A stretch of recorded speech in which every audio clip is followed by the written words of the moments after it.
Welcome back, or if you just tuned in and missed the latest big depressing and anxiety-inducing thing we are currently excessively ruminating on, well, we are at war, people. That's right, folks. This evening, the president has declared a new war on drugs. Just to clarify, that is a war against drugs, and unfortunately, we aren't saying the president himself is on drugs whilst declaring one of those actual exciting wars involving guns, bombs, and mass genocide. Here he was in an address to the nation earlier today. Illegal drugs have been a blight on this great nation of ours for far too long now. I say it is time to eradicate this disease, a disease that is destroying our families and our communities.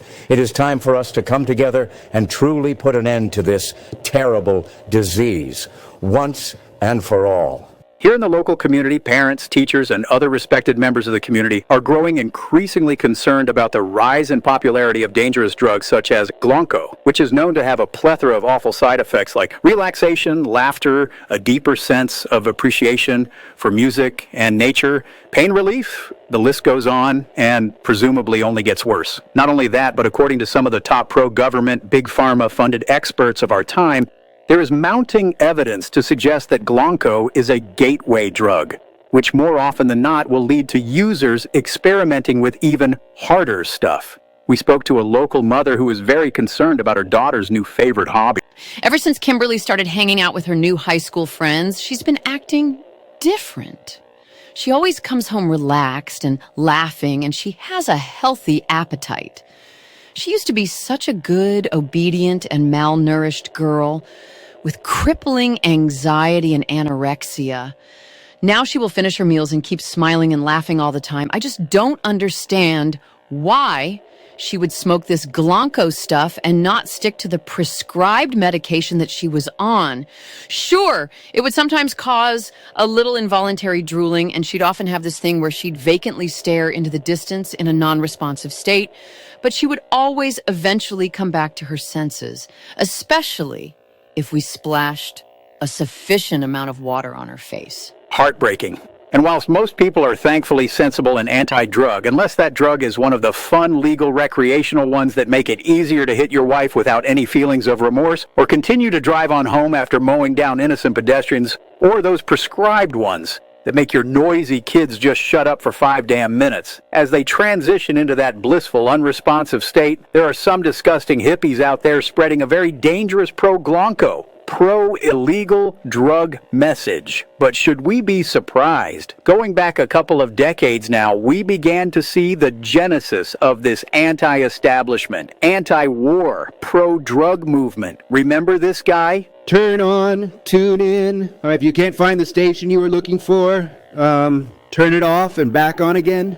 Jimothy famously inspired many that work in IT today, and probably many of the famous sexy, violent ear poison artists of the current moment. But I digress. Plenty more to come, including weather and sports. We'll be right back after this commercial break. This is drugs. This is your brain on drugs. Any questions? And not questions like, wait, was that egg pre-fried? But questions like, are you really saying we can get these delicious eggs with a side of bacon and pancakes all for just $2.99 at Sizzle Shack? Yes, that is exactly what we're saying. But also, we are saying that drugs are delicious. We mean bad. Drugs are bad. And brains are delicious. No, we mean neither of those things are delicious, nor are the ingredients in any of our recipes whatsoever. Drugs are bad, and drugs are very bad, terrible in fact. Stay away from them unless they are the legal kind that come in a cute little pill jar and stop you having independent thoughts. Sizzle Shack, America's most sued franchise. Yeah, you got salmonella, but you can't prove jack. Can't prove you got it from Sizzle Shack. With a wink and a smile, we're taking you back to the good old times at Sizzle Shack. Welcome back to Glonky News. Now, I'm delighted to say we can now catch up on all the latest sports. Thank you, colleague. Well, you can bet your bottom dollar that sports have indeed happened again here today. And exertion still seems to be closely linked to perspiration. And I just want to say, whilst I'm on the topic of bodily fluids, and with all the talk about this Glonko and drug stuff, I feel like I should probably share a personal story of my own on such matters. So a few weeks back, my sister, who has always been into crystals, astrology, raw dolphin milk, and things of that nature. Well, she went to this big festival out in the desert, and there was apparently a lot of sweating, a lot of sexy, violent ear poison music. But not only that, some guy introduced her to some hallucinogenic toad venom. And ever since, she's been referring to herself as Obsidian Womb Fox. Anywho, she's having what is known as a rebirth party in our parents' backyard to celebrate the 1-year anniversary of her ego death. She's even sent out wax-sealed invitations, and the invite was kinda crazy. It says all guests have to dress in uterine tones.